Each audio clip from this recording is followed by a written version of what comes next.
Ongi etorri Gutun Zuria Bilbao letren nazioarteko jaialdira. Jarraian, idazkuntza eta itzulpena, izurrak, puntadak, tolesak, izeneko solasaldia izango da Miren Agur Meaberen eta Eduardo Mogaren artean. Miren Agur Meabe idazlea, itzultzailea eta BBK Gutun Zuria Bilbao sariaren irabazlea da. Eta Eduardo Moga irakurketa sustatzeko planaren koordinatzailea eta itzultzailea da. Solasaldi honetan, biek batera duten bi literatura lanez jardungo dute. Sortzaile eta itzultzaile lanez, batez ere, poesia generoaz. Bienvenidas y bienvenidos a Gutun Zuria Bilbao, Festival Internacional de las Letras. A continuación tendrá lugar la conversación titulada Escritura y Traducción, frunces, puntadas, pliegues, entre la escritora y traductora Miren Agur Meabe, Premio BBK Gutun Zuria Bilbao, y Eduardo Moga, director de la Editora Regional de Extremadura, coordinador del Plan de Fomento de la Lectura y traductor. En su conversación hablarán sobre las dos ocupaciones literarias que comparten, la creativa y la traductora, en especial sobre el género de la poesía.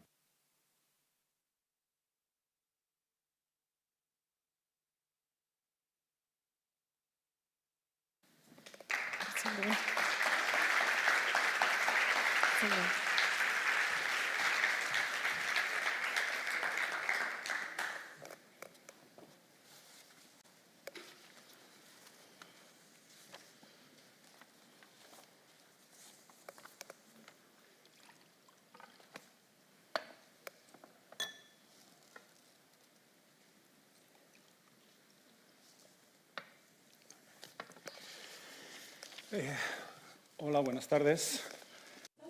Good afternoon.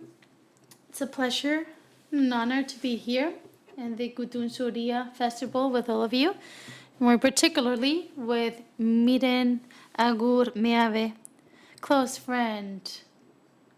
And I'd like to say that we met in Ukraine, Miren and I, 5 years ago, and meeting someone in Ukraine, particularly in the times we are living, is something that, leaves a mark.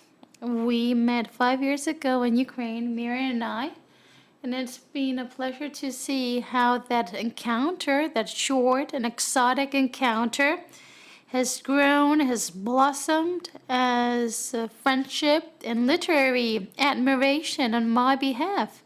And we have coinciding interests and hobbies, among them translation.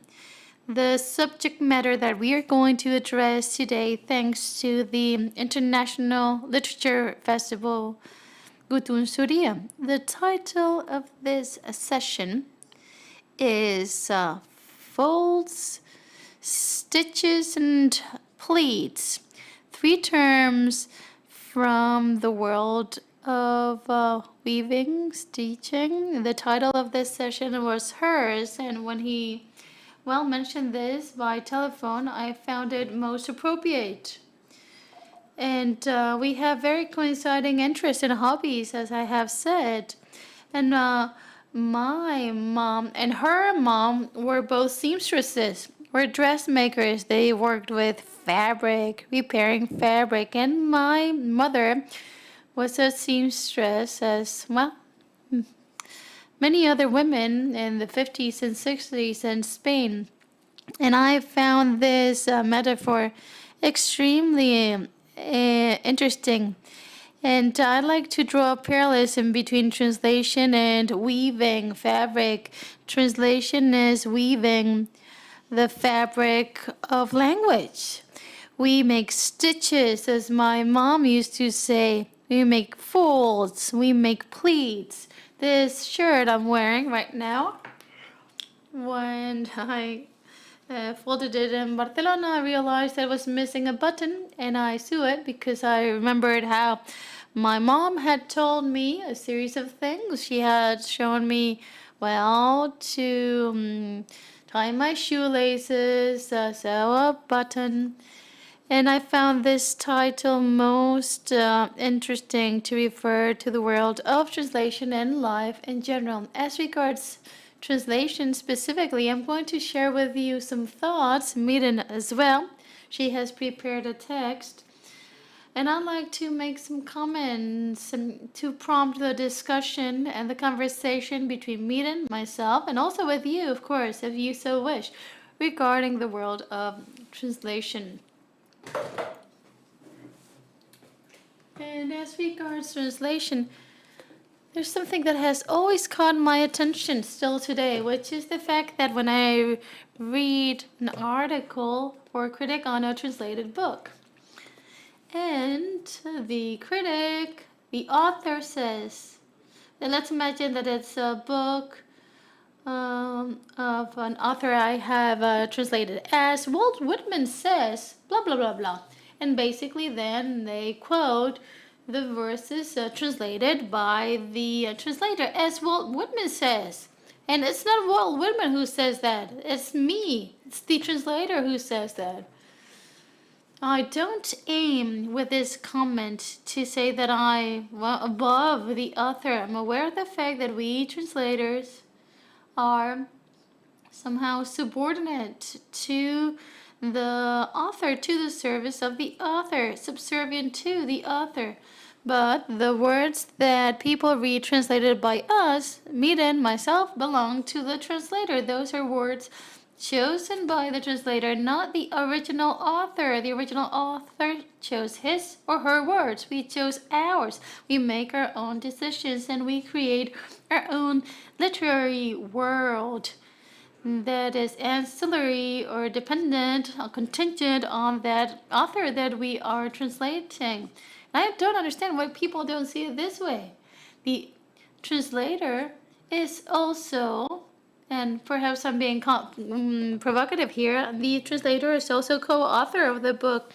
The presence of translators in books has grown in importance, and we translators that have been doing this job for a long time are aware of the fact that during a very long time, even centuries, translators didn't exist. I mean, they existed to do the work, but in terms of visibility, well, they were never mentioned. I'm sure you've seen many books, and I have many myself, but you've probably seen many books where you try to look for the name of the translator and you won't be able to spot it.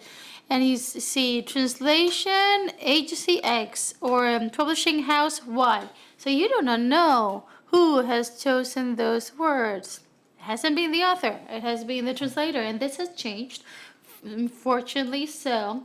And some of us even, appear, on the front page, but always, with a lower font. I'm not complaining here. It's quite a significant improvement. Also, the pay has improved. But let me be provocative again, if I may. And I really wonder why the two names cannot appear, together. author, translator, side by side. Regarding this, one day I was discussing translation with someone, and this other person, was referring to a Whitman translation, and he said, well, Whitman, by the way, is a widely translated author that has been translated to many languages, Spanish, Basque. Well, Miren just gave me a Basque edition. And this colleague regarding Whitman told me, well, there are so many translations, but what does Whitman say? He was very much in despair. He was going crazy because among the different options, he wanted to know, what is Whitman trying to say? And I told him, well, that's a question without an answer. Well, there's only one answer that won't satisfy you, which is the fact that Whitman says what he says in English. The only thing he says, Whitman, is that, but in English. So the answer to your question can never be a question in Spanish or Basque, because all translations will not be what Whitman says, but what the translator says. In this, you need to understand that translations always entail a modification, a change, a distance, also a stitch, a link, but there's always a distance. How can I phrase it? An imposture. A very interesting essay has been recently published by Nuria Barrios, wonderful English translator, who titles her article "The Imposture," because at the end of the day, translators at the end of the day are like authors, imposters, people that put themselves in the shoes of others, other languages, other texts, other voices, in order to represent with them that literary reality, or represent on their name, on their behalf, that literary reality. I was rethinking this today, and I've met quite a number of translators, and none of them is a far right individual. Like actors, well, tend to be, left with actively left-wing authors. I know, these comments are controversial, but this is the perfect venue, right? This is a perfect forum for this. But it's quite surprising. There are some professions where the voice of the far right is, well, significantly underrepresented, and I don't know any far right translator. I'm talking about left wing, well, sometimes even radical liberal people. Same thing happens with actors and minors. Minors are all left wing, very, very much so. Why? Translators, actors, and minors. The three of us, deep dive into a different world, complete different world, and we are literally stained, tarnished, blackened by coal. And in our case, this is the text we are working with, the text that we are translating. Translating entails sometimes being painfully aware of the relativity of everything, the randomness of everything. What someone has said in a code, in a language, needs to be transferred to a different code. And that decision is discretionary in nature. That decision puts in front of you a reality, and you understand that things are embedded in a code that we transfer, a code that we manipulate, a code that we shape, that we modify. Many times we make mistakes, and we need to learn to understand that we have made mistakes. The translator is permanently, far from certainty. I once, saw this comic strip by El Roto in El País newspaper, and there was this character, very dull character, talking, and he said, Well, certainty makes me feel claustrophobic. I found it amazing. I actually framed it. And I have hanged this on the wall of my library. I, as a translator, feel in this way. Certainties make me feel claustrophobic. And you realize that your work has to do with challenging, breaking down the certainty of the original language and the certainty of things only being associated to one way of expressing them. That certainty does not exist, and if you believe it does, that's harmful. That's detrimental. That's why we work in uncertainty. And of course, you need to have a very profound knowledge of the language you translate from, and more particularly, the language you translate to. But this is a technical requirement. And the existential approach of translators to translations is always based on doubt. This is highly stressful, but I assume this, I accept this. This is part of my work. Doubt very much shapes my work. You're always thinking, was that really the best phrasing? And is that really the best phrasing considering the sensitivity, the will, the rationale? In this life, what is really stressful is the fact that we need to make decisions. If you don't need to, make decisions, you just float through life, you journey on. And that's, well, simple. But having to make decisions, oh my goodness, having to make decisions is highly stressful and makes things very difficult. And that decision in the case of translators is constant.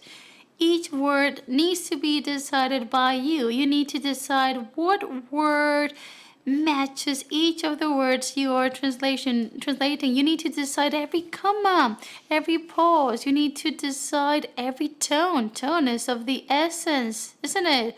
Automatic translation tools, and some of them are very good, by the way. Perhaps in some years' time, they'll end up being better than human translators. But, well, for the time being, these are only automatic translators. And they don't do that. They don't care about tone. They are unaware of tone. They are unaware of musicality, of the skin of the words they are translating. They don't care about that. They haven't been programmed to detect that, which is the most important aspect, to be able to decide at each moment in time what pace you need to follow, what tone you want to allocate, what shadows you want to leave, what lights you want to create. And that's a constant decision. It's a constant decision making. And, well, it's highly stressful and problematic. Since, well, we don't have unlimited time today, I'll leave it here, and I'll now give the floor to Miren, who is going to share with us a text. Good afternoon, ladies and gentlemen. Thanks very much indeed for joining us this afternoon with our discussions on folds, stitches, and pleats. I'll start off in Basque, and then I'll move on to Spanish. I have written a text to articulate my ideas with the goal of summarizing my key thoughts in Basque, translating. It said itzuli. Itzuli also means other concepts like returning, turning, turning around, rightening, changing, returning, inverting. All these meanings of the word point towards the activity of translating. I like to say that in Basque we have a very interesting proverb which says, I have been a cook before I was a seamstress. I myself have worked as a self-translator first and then as a translator. And if I may, I like to refer to the first phase of creation, which is writing. And sometimes writing, hidden by the routine, the daily activities, writing is an experience of self-knowledge. Through the process of creation, we, understand many things in life. we are able to reflect on our experiences. These revelations that we feel through writing connect us with our self, with who we are, and connect us with the world. As a writer, I like the reader to engage in an emotional relationship with my text. Same relationship I have engaged with. I, as a translator, also have this desire, this will. Translating is a very exciting and emotional task. We are, trying to offer all we have to the piece of work we are translating. And there's this feeling of attachment with the text, with the source text. Well, translation always faces something that is, impossible to address, impossibilities. Translating has to do with searching for alternatives, for options. As part of this quest, creativity, becomes essential. And creativity becomes a collaborator and participates in the source text. And for this very reason, it's very common for the author of the source text to feel somehow, perplexed when reading for the first time the translation, because he or she doesn't identify with that voice. Translating has to do with giving words to the author, but not giving the text a voice. You cannot be the voice of another individual. Each human being has its own ways of structuring thought via language. Let's imagine one same body with different garments, wearing different garments. Let me try to draw a parallelism between, the source text and the translated text. We can say that the text can be the body and the translation would be the different garments. This parallelism, this metaphor, can be very useful to grasp this idea. And people tend to say that, all translations entail losses, but translations are not about losing, but also about gaining, winning. At the end of the day, translating is rewriting. This offers us the possibility of correcting, enriching, and I believe that we need to be truly faithful to the source text in fields like science, philosophy, law, and the disciplines where subjectivity, cannot play a role in the interpretation of the text. This, however, doesn't apply to literature nor poetry. As regards translation, we cannot have, a regulation that we need to abide with. For me, first, we need to respect meaning. The second principle is to reproduce the atmosphere. Let me quote or rephrase the publisher Manuel Borras. Traditore, but at the same time, translator, seducer. We need to seduce, we need to attract. Translating is not just about transferring content from one language to another, but rather creating a written space that captures the reader. A third rule is psychological in nature. We need to accept that in all translations, however exquisite and elaborate they are, there will be inaccuracies and mistakes. And fourth, more psychological even, we need to act as if the author would be whispering the following to my ear. Do it as if it were your own text. I fully trust you and you have full freedom.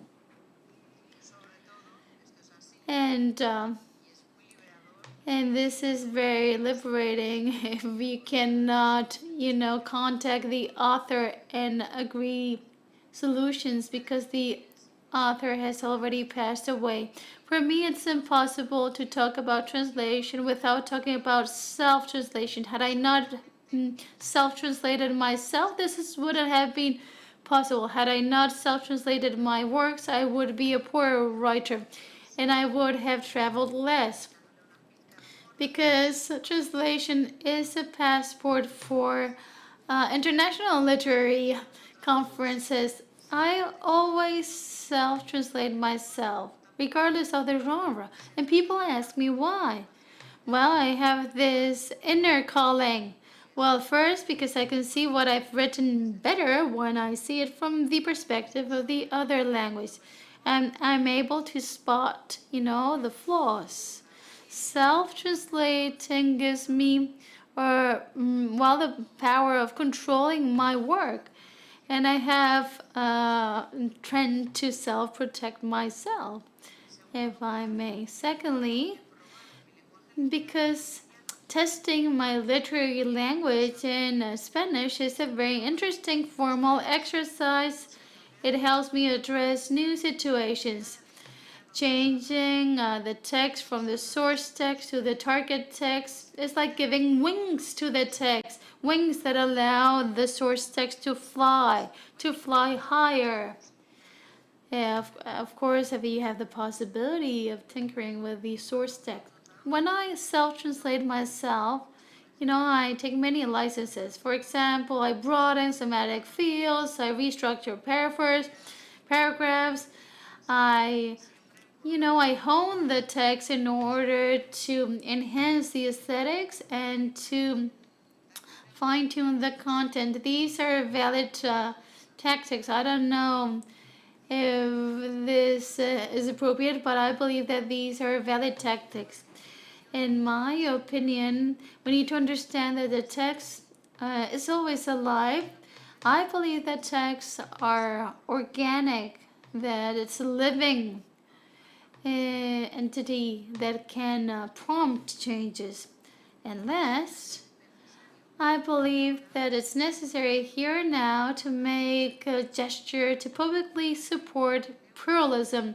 And I'm going to quote Miguel Casado. A quote that is very interesting and revealing in the globalized world we live in and that we understand less and less. We can see the development of a collective component in art. This exercise of the collective does not contradict the potential of singularities or specificities. This helps us feed a new way of understanding the collective that rejects hierarchies, that rejects an order, that promotes cooperativism, pluralism, and anti-centralism. Languages are heritages that add and not hurdles that undermine nor damage. And with this, I put an end to my introductory remarks. And now, after sharing these thoughts, we can engage in a conversation, right? Yes, we need to be aware of the clock ticking. We don't have that much time ahead. Perhaps our feeling is different to yours. Good. In this conversation and this encounter, we wanted to engage in a dialogue regarding translation activities. And I have a question for you, Miren. In your contribution that I have followed in Spanish, translated by Miren, when I was listening and reading your text, I was reflecting on the phenomenon or activity of self-translation. Miren has self-translated herself. And at the end, you talk about collective translation, which is something that interests me a great deal. I truly believe myself in the individual exercise of art. Art, for me, is something that is very intimate, very personal, individual, and transferable as a creator. However, as a translator, I have always suspected quite the contrary, that the best version of the translator, the best translation would be a collective option, a collective choice, a group creation, whereby the different ways of interpreting that source text, that source language, would be weaved. And I'm using that textile term again. The idea would be to weave them in order to create a mesh that would be flexible and compact at the same time. And this is something I have always suspected, but I never had the chance to test it. In the University of La Laguna and the Canaries, there is a collective translation workshop organized by a poet, Andres Sanchez Lovaina. Check out the work he does. It's extremely interesting. What they do in those workshops is really, really interesting. These group translation exercises. You, Miren, have self-translated some books, also in collaboration with other authors. You have had experiences along these lines. What's your opinion regarding this? I don't have a really broad experience regarding group translation, but I believe that group translation is becoming more and more common, and it will be an increasingly common trend in the future. We're used to working on our own. We're not really used to working with others. We're not used to writing, in a group, because of course this has some pros and cons as well. But we always welcome, the comments that we receive from authors or other collaborators on terms that we were, struggling with. And I believe that now that the technologies are evolving so fast, group translation will become more and more popular. And this is also because of ideological reasons, because of the comments I made earlier referring to Miguel Casado. Translating means opening up to plurality, horizontality that rejects hierarchies, that rejects institutional orders. And I truly believe that ideology can permeate much, much better among younger generations that master new technologies. I'd also like to ask you something else. You've been broadly translated to other peninsular languages. You've been translated to Aragonese. That's nothing short of spectacular. My mom, by the way, was from Aragon. Quite a number of coincidences here. You've been translated to Catalan as well, Aragonese, as I just said, Gallego, Peninsular or Iberian languages. How do you experience this? Were you interested, in having your work translated to those other languages? Was this pure coincidence? And how do you assess the result of those translations to other languages? I don't have the language skills to assess the quality of those texts, I must say. Even if I wanted, I wouldn't be able to assess that. I just work with Basque, Spanish, and language. Fortunately, I cannot judge the result of those translations. I've been lucky enough to be translated to those languages at the request of the publishers that reach agreements, particularly in the field of children's literature and young adults literature. Other times it was, like an inner call of mine, a motivation, and it was,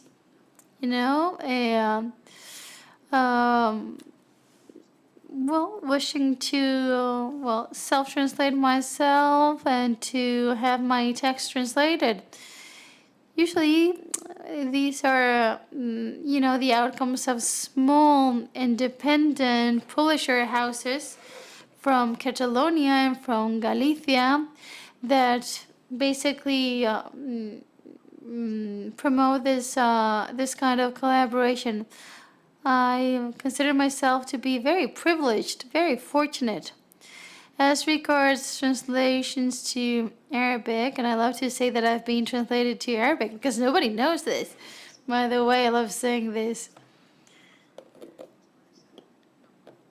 And I'm mentioning this because I'd like to share with you an anecdote. There are many anecdotes linked to the activity of translating. As you said, we as translators need to face many difficulties and make many decisions. And my translator to Arabic, PhD in Arab philology, translated one of my work from Spanish to Arabic, and he was going crazy because he didn't know what a gilda was. We know what this is, and he himself, had enormous difficulties.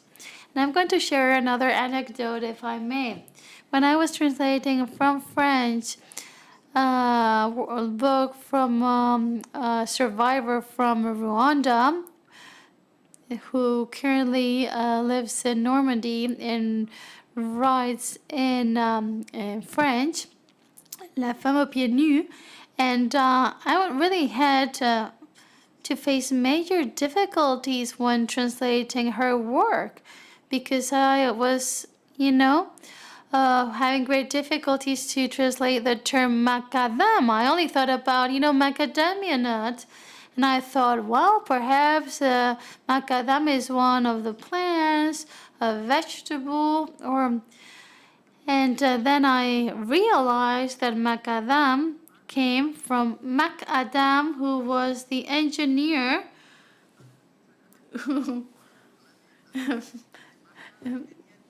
and macadam is how they were referred to the road. So, yeah, this is just another example of an anecdote. And you as a translator always learn a great deal.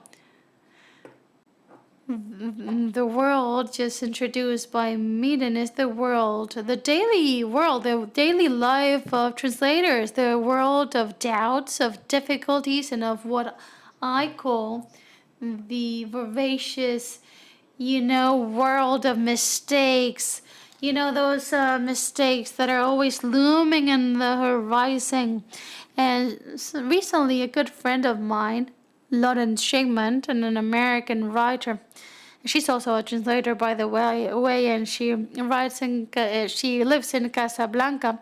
Very interesting writer and translator, and she told me that she was going crazy to find an adequate translation of the Spanish word castizo. How can you translate to English a word like castizo? You mentioned gilda. When you think about it, it's extremely difficult to translate castizo. I'm currently working on a translation, and I'd like to share with you some anecdotes. And I'm currently working on a text written by a North American poet. He has never been translated to Spanish, and his memoirs are going to be published. These are called Memoirs of a Bastard Angel. And it was a poor family. He says, we rented out a railroad flat. Railroad flat means a railroad flat. There's not much margin for interpretation. I was driving mad to know what kind of flat was a railroad flat. So, making use of many dictionaries, in one of the very old ones, I found that this kind of flat was this poor flat beginning of the 20th century. Many of them were built in New York. They had to make so much good use of the space because the demographics were very high that they had to create flats without corridors, and in every bedroom of the flat there was a family living. So in order to get into their room, the family had to go through the other people's bedrooms because there was no corridor. So it's like when you go through the cars, the wagons in a train. So sometimes, these things you have to bring them into your own world. And this happens constantly in this job of ours. And then there is the mistakes. This also makes us aware of how relative everything is, starting by ourselves and then the text we're translating. I recently read something that is very interesting. I don't know how you see this, by the way, but some mistakes are mere anecdotes that one tries to solve. But sometimes some errors or mistakes are really important for history of culture. It's not only that the channel is not these. It was like, for example, the channel was the sleeve, because it was the la manche in French. It was wrongly translated. It's not the channel of the stain, as we say in Spanish. And same it is with some other expressions that have been wrongly translated. And there is an interpretation or maybe a mistake about a word that has, according to the essayists that has been reflecting on this, that has conditioned how women are treated in Western culture, like how men and women were born according to the Bible. In Genesis, there are two stories being told. In the first one, this is based on equality. God created man and woman equally to him. And if you read this, there are no differences. That man is male and female, so they are on an equality level. But in a second interpretation is where they come out of a rib. So we have a man and we take a rib out of the man and we make a woman out of that because it was not good for the man to be alone. So this translation of a rib from Hebrew, it seems that in the other occasions where this word that was translated on the Genesis as a rib was not such a thing, but just a side. So this is not like something taken out of the flesh of a man to create a woman, but it is something that is at the side by the man.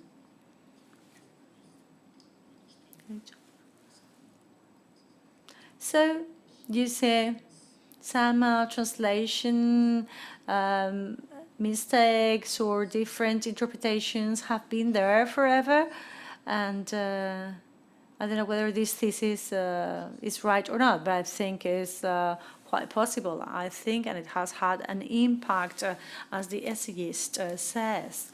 And it is very interesting to see how when you choose one or other word, one relativity or the other, that might drive to an absolute.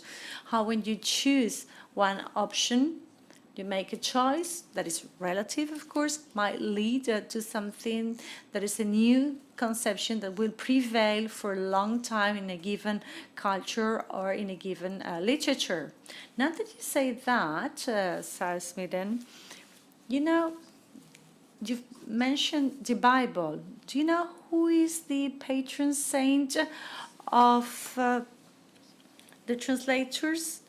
San Jerónimo. Well, even in spite of the mistakes, he was the translator of the Vulgata, the Bible, in the 4th century, I think.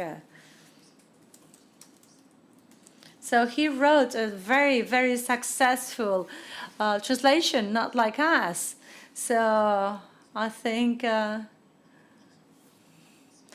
this Saint Jerome's translation was a very good one, and I think it seems that this translation was made at the same time by 5 translators, and they happened to do exactly the same. So no jokes, they were all equally good, those 5 versions. But we're talking about Bible, so it might be, you know, a miracle. Well, time is running up, and I'd love to be here forever with you. But maybe we've got to give some time to the audience. Should you have questions, comments, or participate somehow in this brief debate we are having here? Miren y a mí nos gustaría despedir este acto. Miren and myself, we would like to finish by reading poems, one in Spanish by me and one in Basque by her. So before we do that, and we're going to do that, should you have questions or comments, please fire out. ¿Se anima? Sí, lo que pasa es que de aquí no vemos, yo no sé tú, pero yo no se ve muy bien, ¿eh? No sé dónde está la persona. Hola, buenas.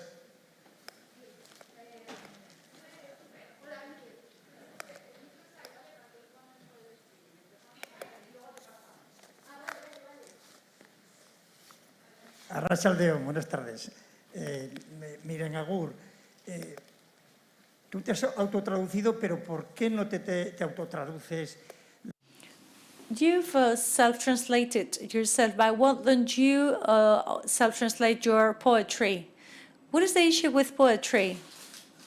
I don't like poetry when it's being translated. I never have the impression that I am reading the writer, the original writer. Well, it's really weird that you say that. Of course, I'll self-translate myself, my poetry. You've not translated all of your poetry. Yes, I have, all of them. Well, in the last 3 books, yes, I have. Because those are the ones that have turned me into a writer. Of course, I don't think it's worth working my very old books because I've moved a lot from a literary point of view. But the latest one, Orden Polchokoan, that was shortlisted for the National Award of Poetry, and it was awarded, and I got the award. It had to be translated because the jury came from different parts of Spain.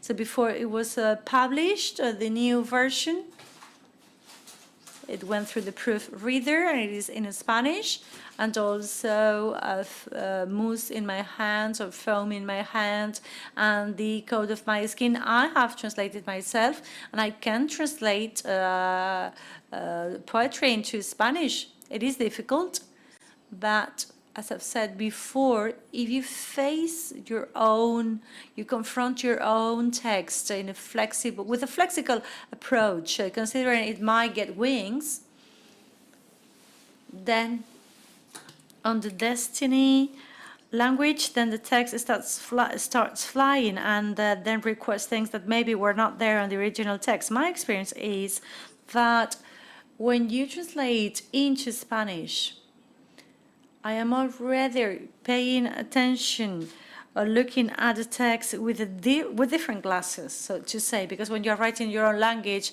I am writing in Basque, I am writing with my short side glasses.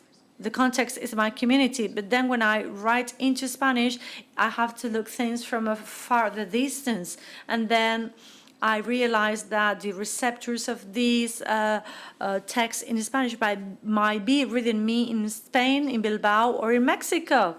So that unchains a whole need of adaptations to adapt the symbols, the rhythm, because maybe a paragraph has a certain rhythm in a poem, even if it is prose, but that same rhythm, you cannot give it to the equivalent text in Spanish, because maybe you do it on the next paragraph. So you have to play with that, you have to play around with the text, but of course it is possible to translate poetry. Otherwise, what would have happened with history of literature? How many writers, historical writers, could we not have been impossible to read? Would have been impossible for us to read them. I mean, we can never be the voice of others. We just sort of lend them our words, and we make choices in a very subjective but honest way. That's what we do. In the Basque, for example, first has to be assessed by the publisher, has to go through a certain screening so it is coherent. So you are in a very precise action that sometimes prevents you from having an overload or more comprehensive view. And then suddenly you realize, how many times have I used the word suaita? So then when you go into Spanish, if I could translate myself into Russian or French, I would do so too. But then you realize, why am I not going to grant myself the freedom, since I am the author of the text, to then use different names of trees in Spanish instead of using all the time the same tree? Some things are lost, some things are found, and even improve the text. And some people are against this. Some people think that you have to be really loyal to your original text. I do it. I am not loyal with my own text, to my own text. But when I have to translate other people, then I might talk to the authors if I can, and we reach agreements. Well, this is an endless also debate. This is like whether Spanish omelette has to have onion or not. This is an endless debate. And we do not know whether translation has to be absolutely loyal to the original text or rather freer. There are like two approaches to this. Some say just like take some liberties. Some others say remain really stick to the original. I think according to my own experience, it is better to be free, to take some liberties, but of course it depends on your experience. This is very subjective. And of course this can lead to a very long and endless debate. Hola, Miren. Hola. Soy Charo. Hola, Charo. Charo Nogueira. You already answered what I was going to ask you, because you are talking about betrayal. When you translate, how many times do you betray yourself? So you've always given me the answer.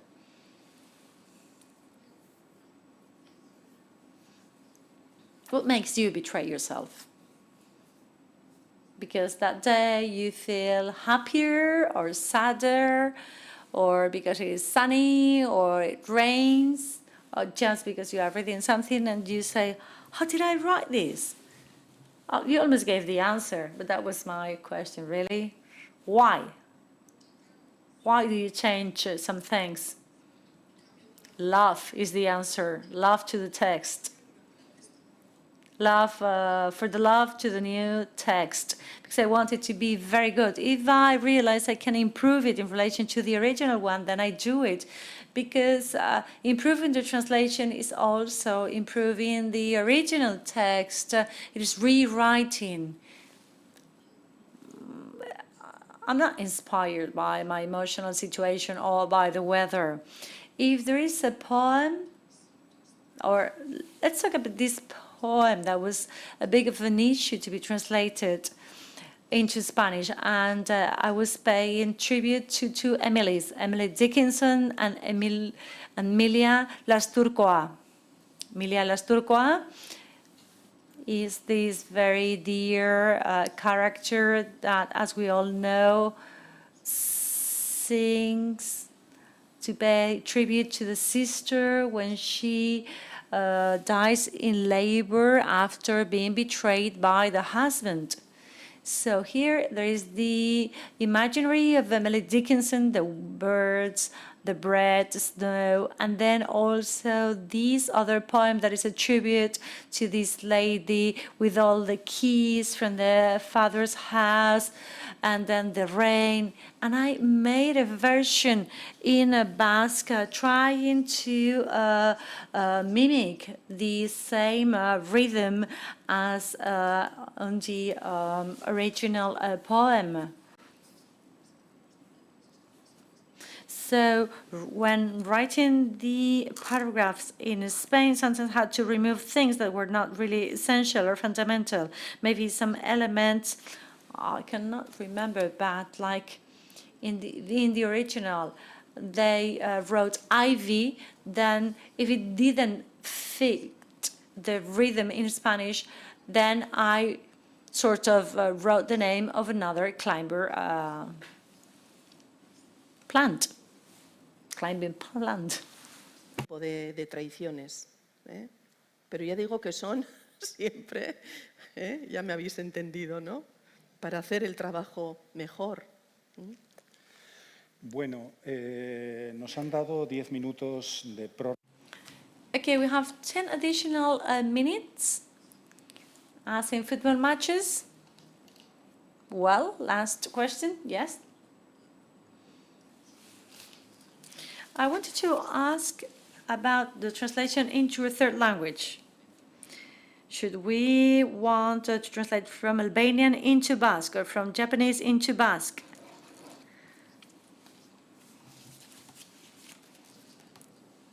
And sometimes there are not people to do this directly, so maybe you have to go through a middle language. So what is the previous translation you should be using? How do you know whether it is faithful or loyal to the original? And from a reader's point of view, do we ever know whether the translation was a direct translation? If I am reading Cáceres' book, I don't know whether it's been translated directly from Albanian or there was a middle translation in between. Well, serious publishing house, they do it constantly, and they state that. But usually, you get to know about that easily. And it is a handicap because there are like 2 layers. You have to go through 2 layers. And in every layer, as I've said before, that implies a certain distance. Like you sort of get a bit away from the text. It sort of fades a little bit.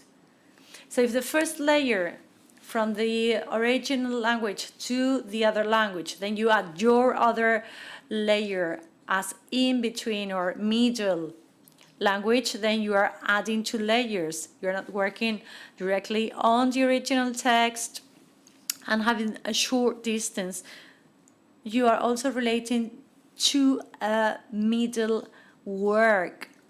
So this cloth you're working with goes thicker. And then the result is not that refined, that delicate.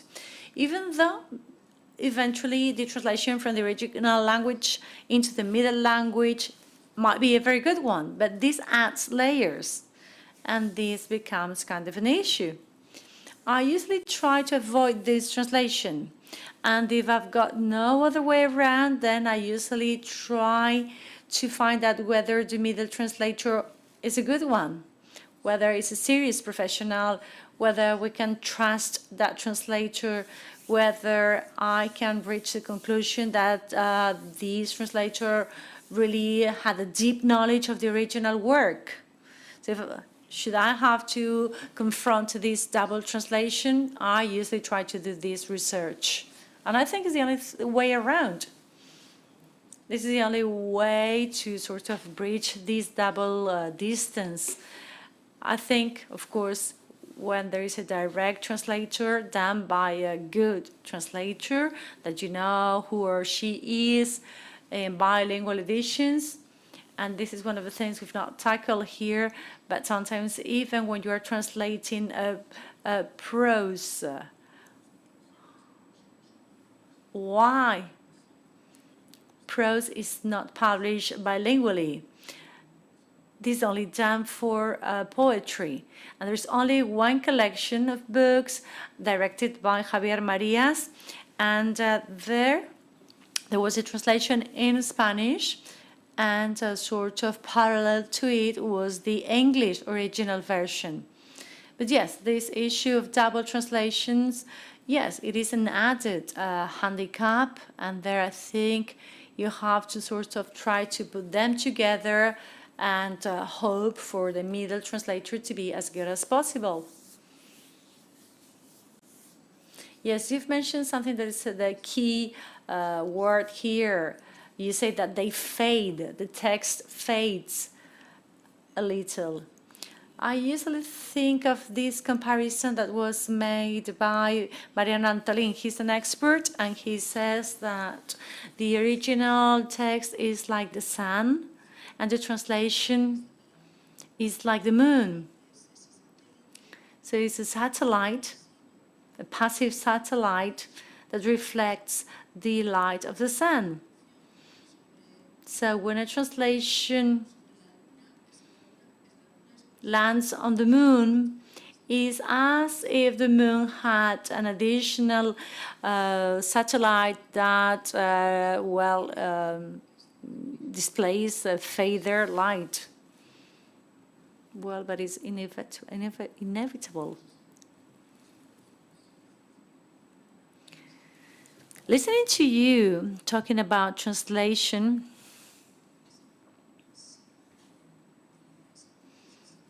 I wonder whether you know the writers by the memoirs or by previous works. Does this? I don't have such an exhaustive experience as translator, but I did translate into Basque the poetry by Farroujat. And we have here Beñat Salah. He was coordinating this edition. I mean, the proposal to translate this lady came out of Josune Muñoz, a friend of mine and founder of Scholastica. You know, Scholastica is a center that works around women and literature. So I wanted to translate something of a woman coming from an Arab country, but I didn't know what reference I should use. So they said, well, since you master French, why not this lady? So I used the French version and the Spanish version, well, different Spanish versions. And I started reading her poems, and then I felt like a thirst to get to know about her life, because knowing about her life and the clues about her short but suffering life and of all the different artistical facets that she developed in Iran at the time, well, this gave me the key to understand what she was saying. So as I was translating her, she was trying of becoming my close friend, and really shared my imaginary, because I was using same symbols as her and the other way around. So I was really sort of getting embedded into her life and her things.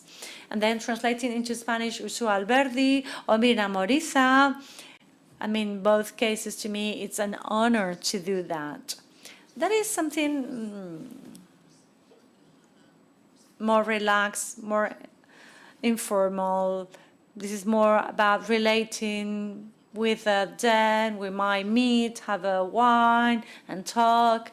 But with this lady, Farroujat, this has an impact on my poetry. And there was no way to really contact her because she was no longer among us. So I had to do some research, and then I had the impression that I knew enough to translate her. We also work out of intuition. Not everything has to be measured. Not everything is about linguistics. And as I've said in the beginning, there's also this feeling that you sort of feel close to this person and to the work of the author. And this is this sort of love for the author that then makes you take decisions. So we have here a watch saying in English, time's up, and that means end of the game. Okay, so we will finish by reading a poem. that we hope you will enjoy.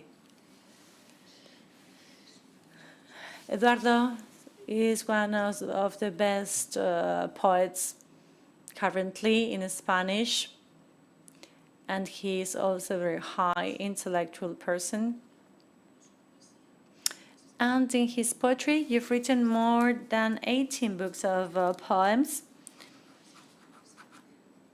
I'm always really moved by this idea that you're constantly fighting against death, that really there are many surprises and then unbelievable use of words that really take your brain to places you would have never expected to go. So I hope you read this poem from a book called You Will Not Die.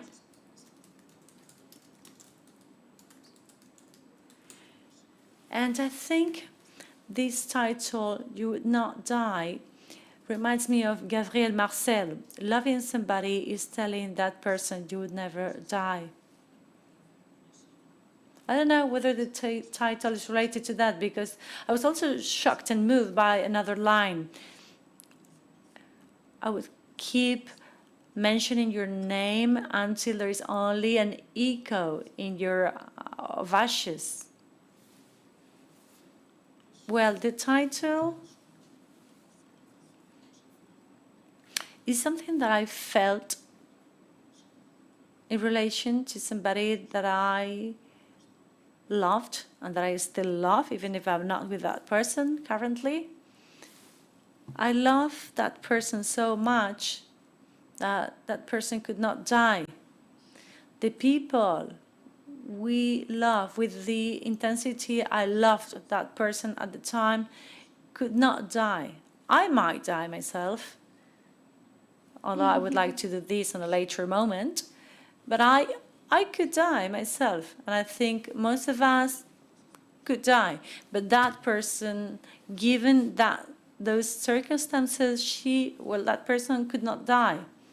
This is a weird thinking, maybe a silly way of thinking, but that's how I felt it. So I wanted it to turn into the title of this book of love and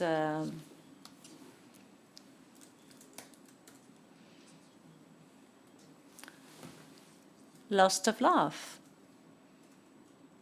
So I kind of translate myself, and I am here playing the role of some characters that have been through love stories, and I tried to use the voice of a woman. And this was a Portuguese nun. She would live in a convent, and she fell in love of this sergeant that was, in Portugal fighting. She met this man. It seems they had an affair within this convent, though. But she was really much in love with him, even though she was in this cloister convent. So she wanted to send letters to this man, and she wanted her loved one to come back. So there is been much of controversy whether she really wrote these letters, because she wrote the letters in French, but these ladies, they were highly educated. So it is very likely or very possible that she wrote herself these books, but some people argue nowadays that these letters were written by the publisher. So I used the voice of this Portuguese nun in this letter that she maybe wrote to her loved one.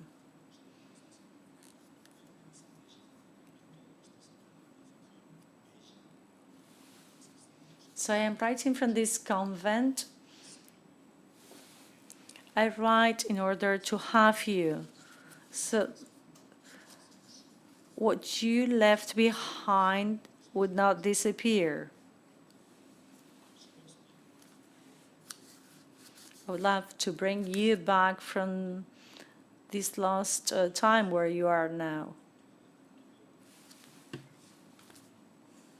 Somebody that is hooked on your body and rooted in the world. You are silenced now. Your distance is a huge rumor. When I hear steps in the convent, it is your steps.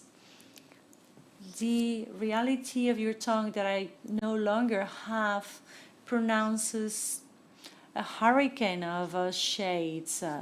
I cannot think of my body without your body, without the sounds of impatience and agony. Please feel mercy for me and come back. Remove my clothes. Remove this uncertainty of death, where I still desire to have you and to leave you.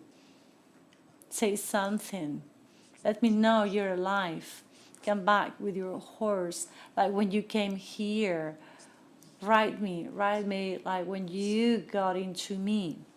Please be the light in which I can get lost. Pay attention to the pain that makes me write these letters. Through my window, I see the space where I no longer see you. You are not there, but I see you riding there, and I say your name. Every time I pray or I suffer, I write so you poison this clarity in which I live. So you come back, you return, even if you're never gone.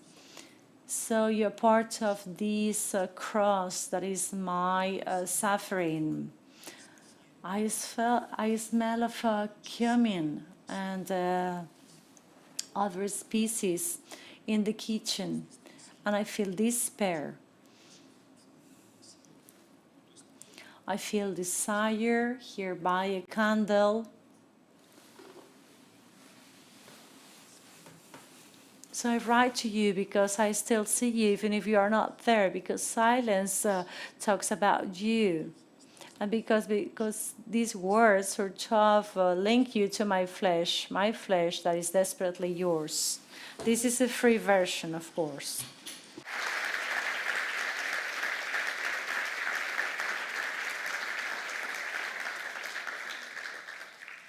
Tú no morirás perfectamente. You will not die. There's a poem on Dr. Zhivago, but I'm going to read mine, okay? And we can wrap up with this reading. We're going to quote Dorothy Parker. I could live better should the four things not exist: love, métier, those extra pounds, and that willingness and desire to write. And what does the son say? No, forget about that. He's also writing.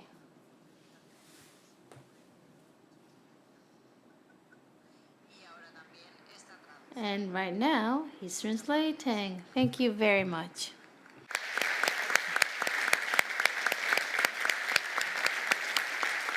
Se recasca.